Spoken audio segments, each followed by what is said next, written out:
નમસ્તે દર્શક મિત્રો, મારું ભાવના ચેનલમાં આપણું હાર્દિક સ્વાગત છે.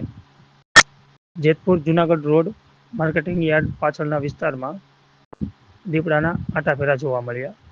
જેતપુર જુનાગઢ રોડ ઉપર ધર્મનાથ માર્કેટ યાર્ડ પાછળના વિસ્તારમાં દીપડાના આટા મારતા હોય તેવા સીસીટીવી ફૂટેજ સામે આવવાથી લોકોમાં ભય ફેલાયો હતો. ફોરેસ્ટ વિભાગ દ્વારા સીસીટીવી ફૂટેજના આધારે લોકેશન મેળવી દીપડાને પકડવાની તજવીજ હાથ ધરવામાં આવી છે. અહેવાલ જયભાઈ બગિયા.